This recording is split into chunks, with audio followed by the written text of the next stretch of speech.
il y a de l'antimatière dans le cosmos pour la simple et bonne raison qu'il y a des particules énergétiques dans le cosmos. On appelle ça des rayons cosmiques. Donc de la même façon qu'on produit de l'antimatière, enfin qu'on produit des paires antimatière-matière dans les accélérateurs de particules, simplement en bombardant la matière avec des particules énergétiques, de la même façon, partout dans le cosmos, en particulier dans les galaxies, on produit de l'antimatière parce que les rayons cosmiques sont donc des particules énergétiques qui sont accélérées un peu partout dans la galaxie. On ne sait pas trop comment, mais enfin on a quand même des bonnes idées.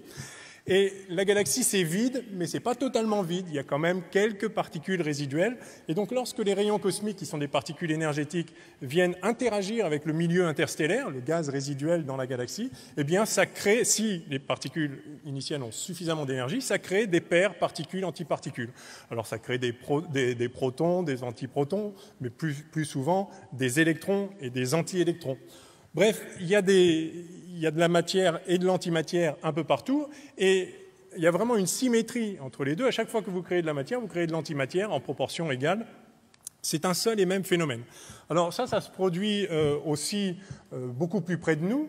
Le Soleil a de temps en temps des éruptions, et comme il y a beaucoup d'énergie libérée, il y a des processus de haute énergie qui se produisent, et donc vous créez des paires matière-antimatière, qui ensuite vont pouvoir s'annihiler et se transformer sous forme de photons, de lumière. Là, vous avez une photo d'une aurore boréale. Ce sont des particules énergétiques qui nous viennent du Soleil et qui excitent les molécules dans l'atmosphère. C'est très beau à voir, je ne sais pas si vous avez déjà vu ça, c'est magnifique. Mais parmi ces particules accélérées qui viennent exciter les molécules de l'air, il y a aussi des antiparticules. Donc il n'y a rien de très mystérieux aux antiparticules. En fait, les rayons cosmiques qui se propagent vraiment partout dans la galaxie, on est baigné par les rayons cosmiques, de temps en temps ils interagissent avec l'atmosphère de la Terre, et ils créent des particules et des antiparticules qui peuvent même aller jusqu'au sol. En fait, certains rayons cosmiques sont tellement énergétiques qu'ils sont capables de donner naissance à une véritable réaction en chaîne dans l'atmosphère. Vous avez une particule très très énergétique qui arrive et qui va créer des paires de particules antiparticules qui chacune va avoir assez d'énergie pour en créer d'autres, puis d'autres, puis d'autres encore. Et vous avez ce qu'on appelle une gerbe de particules qui se développe dans l'atmosphère, qui peut contenir des centaines de milliards de particules avec la moitié d'antimatière en fait. Et ces particules peuvent arriver au sol, c'est-à-dire qu'on peut être traversé par des antiparticules. En fait, on est traversé en permanence par des antiparticules. Donc je pense qu'il faut démystifier un petit peu l'antimatière. L'antimatière n'est pas quelque chose de spécial, d'étrange. L'antimatière, c'est comme la matière, ça se comporte exactement pareil, ça vous a été dit avant. Certes, une antiparticule a une charge opposée à la particule dont elle est l'antiparticule, mais ce qu'on a appelé matière et antimatière, on aurait pu appeler ça dans l'autre sens, ça n'a pas grande importance. Et surtout, il est impossible d'avoir de la matière sans antimatière. Ce n'est pas quelque chose d'autre, c'est la même réalité physique. C'est comme si vous imaginez des vagues à la surface de la mer, vous ne pouvez pas avoir des crêtes sans avoir des creux, d'accord ? Et dès lors que vous créez une vague, eh bien vous créez des creux et vous créez des crêtes. Donc il y a une parité totale, une symétrie entre la matière et l'antimatière. Et d'ailleurs, pour vraiment démystifier l'affaire, j'ai prévu de vous faire une petite démonstration. Où est-ce que j'ai... Alors, Étienne, tu nous fais peur. J'ai prévu de vous faire une petite démonstration. Je vais créer devant vous des antiparticules. Je vais vous les envoyer. Alors faites attention. Vous êtes prêts ? Attention. Je ne sais pas si vous allez bien voir. Vous y êtes ? Oui. Je viens de créer des antiparticules. Si. Les photons sont des antiparticules. Le photon est sa propre antiparticule. Le photon n'a pas de charge. La lumière est composée de particules qui sont leurs propres antiparticules. Il n'y a rien de mystérieux à l'antimatière, il y en a partout. En fait, vous n'avez jamais rien vu d'autre que des antiparticules puisque vous ne voyez rien d'autre que la lumière. On croit qu'on voit les objets, mais on voit la lumière issue des objets. Bref. Donc, la matière, c'est rien d'extraordinaire. Ça, c'était ce qui devait présenter mon expérience. Donc, voilà, ça vous a pas détruit. Alors, si la matière et l'antimatière, au fond, c'est la même chose, en tout cas, c'est pas tout à fait, enfin, c'est symétrique l'un de l'autre, mais l'un ne va pas sans l'autre. Du coup, se pose la question, mais où est l'antimatière? Puisque, qu'on le sache, tout autour de nous, il n'y a que de la matière. Alors, on peut fabriquer de l'antimatière en même temps que de la matière par des collisions de haute énergie, mais ceci est ponctuel et à petite échelle.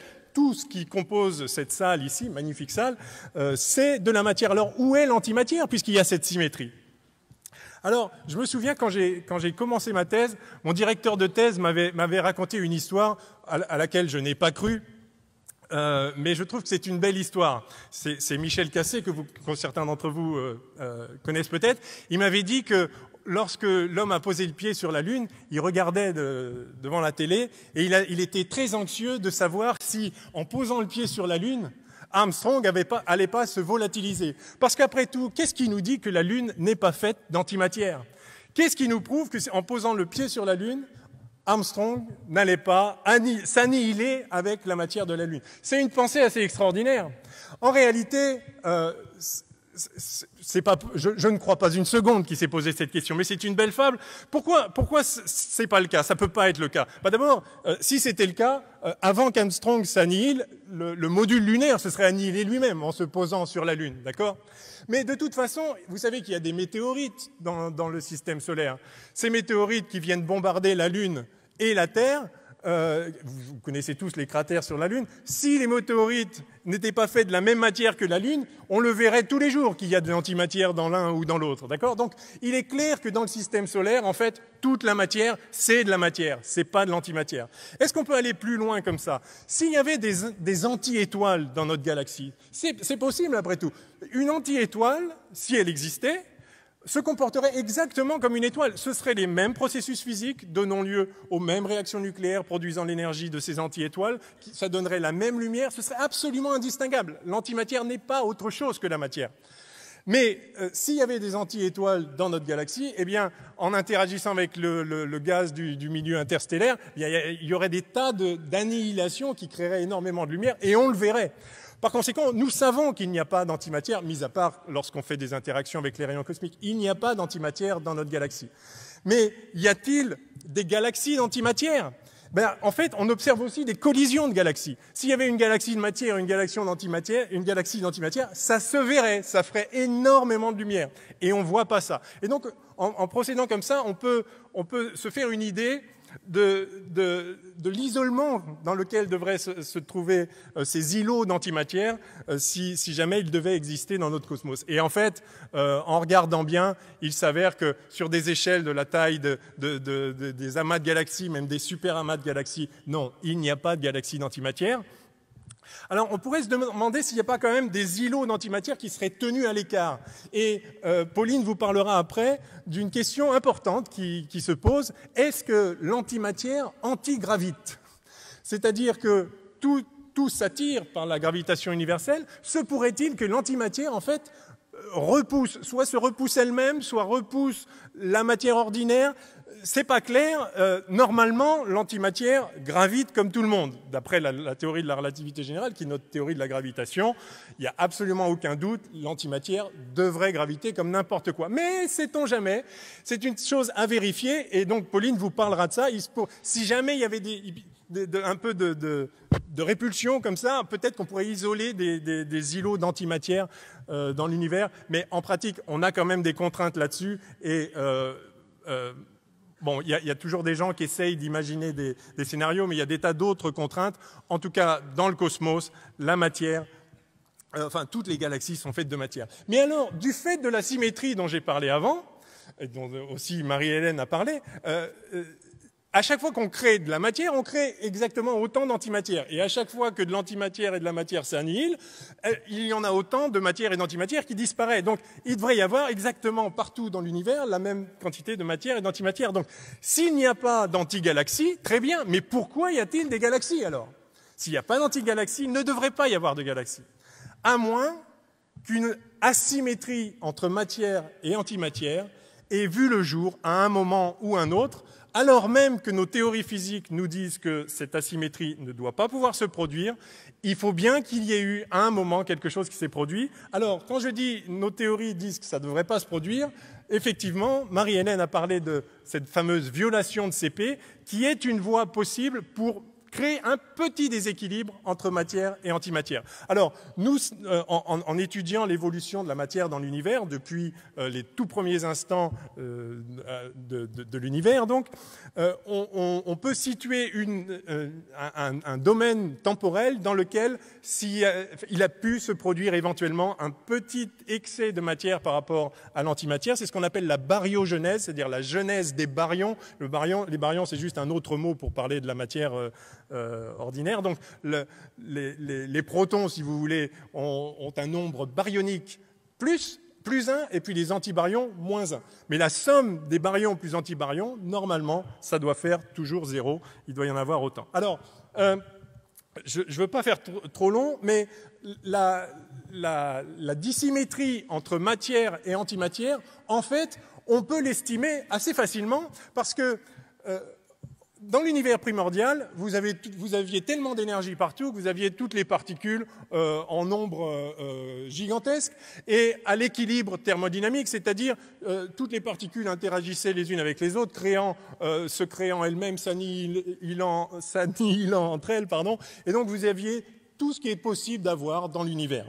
En proportion liée à leur masse, enfin bon, je ne veux pas rentrer trop dans les détails, mais quand l'univers est rentré en expansion et s'est refroidi, alors au bout d'un moment, les réactions annihilant la matière avec l'antimatière ont continué de se produire. Quand vous avez un électron avec un antiélectron, ça s'annihile et ça donne des photons. Mais les réactions inverses qui, à partir des photons, créent des paires électrons-antiélectrons, ont cessé de se produire parce qu'il n'y avait plus assez d'énergie pour se faire. Et donc, en fait, toute la matière et l'antimatière, si elles étaient vraiment en nombre égal, elles auraient dû s'annihiler et il devrait n'y avoir dans le cosmos plus que de la lumière. Or, il y a de la matière, jusqu'à preuve du contraire. Et donc, on peut comparer l'excès de matière qu'il y avait à l'époque à la quantité totale de matière qu'il y avait. Parce qu'en fait, toute l'antimatière s'est annihilée avec la matière, ça a donné des photons, et puis il est resté juste le surplus d'antimatière. Alors, imaginez que vous soyez dans l'univers primordial et vous prenez une louche de la soupe cosmique et vous vous demandez est-ce qu'il y a autant de particules de matière que d'antimatière? Eh bien, alors mettons que vous avez pris une louche où dedans il y a 1 352 862 817, par exemple, protons. Question, combien y avait-il à ce moment-là d'antiprotons? Eh bien, la réponse, la voici. 1 352 862 816. Il en manquait juste un par milliard à peu près. Donc c'est une dissymétrie qui est très très faible. Mais n'empêche, c'est ce petit excès de matière qui fait tout ce que l'on voit aujourd'hui dans le cosmos. Alors il faut expliquer ce petit écart qui est très faible, mais néanmoins, il n'est pas facile à expliquer. Et il y a pas mal d'années maintenant, je crois que c'était en 67, pas sûr, enfin bon, à peu près. Andrei Sakharov, que vous connaissez peut-être, qui est un immense physicien, qui a eu le prix Nobel, pas pour la physique, il a eu le prix Nobel de la paix. Mais il a émis trois conditions. Il a identifié 3 conditions nécessaires si on veut créer un déséquilibre, un excès de matière par rapport à l'antimatière. Alors, la première s'appelle la variation de B, c'est-à-dire de cette symétrie baryonique qui fait que dans toutes les réactions qu'on a été capable de produire et dont on peut être témoin aussi bien dans notre environnement quotidien qu'en accélérateur de particules, dans toutes ces réactions, toujours le nombre de baryons, le nombre de matières, si vous voulez, se conserve. C'est-à-dire, si vous créez une particule, vous créez une antiparticule. Si vous annihilez 2 particules, vous annihilez 2 antiparticules. Le nombre reste toujours constant. Mais si on veut créer un excès, il faut bien, à un moment ou à un autre, qu'il existe des réactions, donc on n'a jamais vu la trace, mais qu'il doit exister des réactions qui violent cette parité matière-antimatière. Par ailleurs, il faut violer la symétrie CP dont a parlé Marie-Hélène. Je ne vais pas en dire plus de détails, mais il y a un moment, il faut que le comportement de la matière soit différent de l'antimatière. Et en plus, c'est une troisième condition importante, il faut à un moment sortir de l'équilibre thermodynamique. Parce que si vous êtes dans un bain où tout ce qui peut être créé se crée et tout ce qui peut être détruit se détruit, même s'il y a des réactions qui font plus de matière que d'antimatière, eh bien, en moyenne, à chaque fois que vous créez un peu plus de matière, vous avez la réaction inverse qui, à partir d'un peu plus de matière, recrée des photons qui va pouvoir se produire également. Donc en fait, il y a ces trois conditions, je n'ai pas le temps de les expliquer davantage, mais ces trois conditions importantes, et il se trouve qu'effectivement, on a identifié des processus qui permettent de vérifier ces trois conditions. Alors, j'avais prévu de l'expliquer un peu, mais je crois que je suis trop long, donc je vais passer ça. Le point clé, c'est que effectivement, l'expansion même de l'univers, vous avez tous entendu parler de l'expansion de l'univers, fait qu'à un moment, on peut sortir de l'équilibre thermodynamique, c'est-à-dire de l'équilibre qui fait que tout est à la même température, auquel cas, comme les particules et les antiparticules ont la même masse, se comportent de la même façon, en tout cas ont les mêmes propriétés intrinsèques physiques, à l'équilibre, vous aurez toujours, quoi qu'il arrive, autant de matière que d'antimatière, même s'il y a des processus qui violent la conservation de la quantité de matière ou d'antimatière.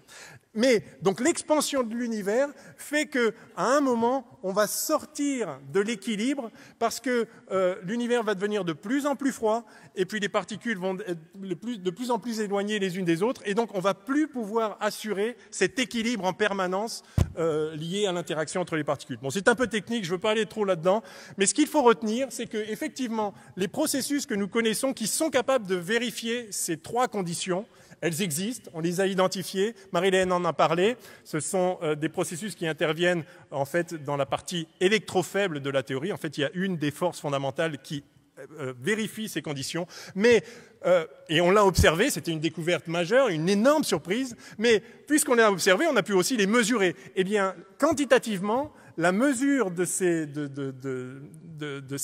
violations de la symétrie n'est pas suffisante. Si vous faites le calcul, disons, quantitatif, vous voyez qu'il nous faut juste 1/1000 d'excès de la matière, mais ce que peuvent produire ces choses que nous avons identifiées, c'est que 1000 milliards de fois moins que ce qu'il nous faut. Donc on est très loin du compte. Néanmoins, ça ouvre la porte à peut-être l'idée qu'effectivement, il y a moyen, au sein de la physique, de créer cette légère asymétrie, mais ce qui est certain, c'est que ça va nécessiter de la nouvelle physique, parce que la physique que nous connaissons ne permet pas d'expliquer, c'est sûr et certain, ne permet pas d'expliquer cet excès de matière. Et donc c'est très excitant.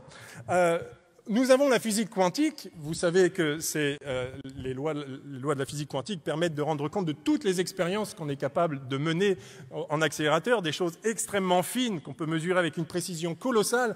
Eh bien, peut-être vous savez qu'aucune de toutes les expériences qu'on a pu faire, rien de tout ce qu'on a vu dans le cosmos n'a été dans le cosmos et en accélérateur et dans la vie de tous les jours, rien n'a jamais mis en défaut la physique quantique. Rien, sauf une chose. Cette chose-là, la matière, nous, le monde, la réalité qui nous entoure, c'est la seule chose qui prend en défaut la physique quantique, c'est l'existence même de ce monde matériel et des particules qui nous composent. C'est assez fascinant. Alors évidemment, ça ne nous donne pas beaucoup de pistes pour savoir comment ça fonctionne. Néanmoins, c'est une preuve qu'il faut chercher, et c'est pour ça qu'on fait toutes ces recherches en laboratoire, pour essayer vraiment d'aller coincer la physique quantique, pour voir où elle achoppe. Qu'est-ce qui ne va pas dans la description actuelle, c'est-à-dire trouver un niveau de description de la réalité physique encore plus profond. Bon, je ne sais pas, j'imagine que j'ai déjà été trop long. Je voulais dire un mot sur le fait que des processus qui produisent de l'antimatière, il y en a autour de nous. Vous avez ici une photo d'un flare solaire, c'est d'une éruption solaire, et parfois il y a des énormes éruptions avec beaucoup d'énergie. Et j'avais noté celui-ci là en juillet 2002. Il y a eu une production de 500 grammes de positons. Je ne sais pas si vous voyez ce que ça représente. 500 grammes d'anti-électrons au total. Ça permettrait, par leur annihilation, d'alimenter un pays comme la France en électricité, enfin en toute l'énergie, pendant plusieurs jours. C'est assez colossal. Mais au centre de la galaxie, c'est la photo en bas à droite, nous savons que se produisent énormément de paires particules-antiparticules, alors en nombre égal, hein, comme toujours, hein, rien ne viole cette égalité, sauf probablement une physique extrême au moment du Big Bang. Eh bien, il se produit il s'annihile 10 puissance 43 positons par seconde, ce qui représente 9 milliards de tonnes d'antimatière qui est annihilée chaque seconde. Donc il y a des processus d'antimatière, il y en a partout de l'antimatière, mais toujours autant que de matière, sauf donc cet excès résiduel qui est vraiment notre grand point d'interrogation. Comment se fait-il, non pas comment se fait-il qu'il y a de l'antimatière, l'antimatière n'est pas mystérieuse, ou en tout cas pas plus que la matière, mais comment se fait-il qu'il y ait un excès de matière? Pourquoi existons-nous au-delà de l'annihilation matière-antimatière? C'est une question ouverte, et c'est assez fascinant de se dire qu'en fait, aujourd'hui, l'indication la plus profonde sur le mystère de la réalité, c'est précisément l'existence de la matière. Donc, à suivre, on espère un jour comprendre ce qui se passe, et Pauline va vous expliquer déjà ce qu'on essaye de faire avec l'antimatière. Voilà. Merci beaucoup. Merci beaucoup, Étienne. Alors...